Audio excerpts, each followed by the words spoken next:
യൂട്യൂബിന് വിട. സൂര്യയിലെ എല്ലാ പരമ്പരകളും സംരക്ഷണത്തിന് ശേഷം തികച്ചും സൗജന്യമായി സൺ നെക്സ്റ്റ് ആപ്പ് ഡൗൺലോഡ് ചെയ്യൂ. കണ്ടാസ്വദിക്കാം നിങ്ങളുടെ പ്രിയ പരമ്പരകൾ. ആരുടെ ഭീഷണിക്ക് വഴങ്ങിയാലും അർച്ചന ഒരു ചെറിയ കക്ഷിയല്ല. എന്നായാലും അവള് കാർത്തിക്കിന്റെ തലയെ തൂങ്ങുന്നൊരു വാള് തന്നെയാണ്. ദേഷ്യവും വൈരാഗ്യമൊക്കെ എല്ലാവർക്കും ഉണ്ട്. എന്നാലും സ്ഥാനം മറന്ന് പേര് വിളിച്ച് ശീലിക്കണ്ട, അത് നല്ലതല്ല. അങ്ങേർക്ക് എന്റെ മനസ്സിലൊരു സ്ഥാനവുമില്ല. അത് സുന്ദരി ചതിച്ചതിന്റെ പേരിലൊന്നുമല്ല. അല്ലാതെ ഒരുപാട് സങ്കടങ്ങളുണ്ട് എനിക്ക്. അതൊന്നും ഞാൻ പറയുന്നില്ല. എന്താ വിനീത ഇവിളി പറയുന്നേ? അതൊന്നുമില്ല ചുമ. അല്ല, ഇവൾക്കിപ്പോ കാർത്തിക് എന്ന് കേൾക്കുന്നതിന് ചതുർത്ഥിയാ, അതിന്റെയാ. ആർക്കൊക്കെ കാർത്തികിനെ അറിയാവോ? അവരുടെ എല്ലാ ശാപം അവന്റെ തലയിലുണ്ട്. അതെല്ലാം ആ പെൺകൊച്ചിന്റെ തലയിൽ ദൈവം കൊണ്ടുവയ്ക്കാതിരുന്നാ മതിയായിരുന്നു. വൈകിക്കൊന്നും സംഭവിക്കില്ല.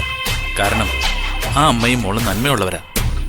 ആർക്കും ഒരു ദോഷം വരണമെന്ന് അവർ ചിന്തിക്കുകയില്ല. ഒരു കുഴപ്പമില്ലാതെ ദൈവം അത് നടത്തി കൊടുത്താൽ മതിയായിരുന്നു. അല്ലാതെ ഇപ്പൊ നമ്മളെന്ത് പറയാനാ?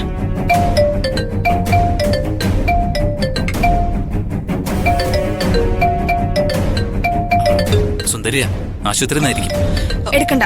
ചേച്ചിയുടെ സ്വഭാവം വെച്ച് മിനിതേട്ടനോടും കൂടെ അങ്ങോട്ട് ചെല്ലാൻ പറയും. നീ എടുക്കുമോനെ, എന്തായിന്ന് അറിയാലോ. ഹലോ, സുന്ദരിയാണോ?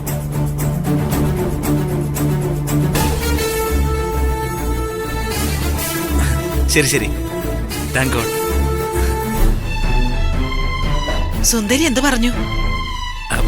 വൈക പ്രസവിച്ചു, സിസേറിയൻ ആയിരുന്നു.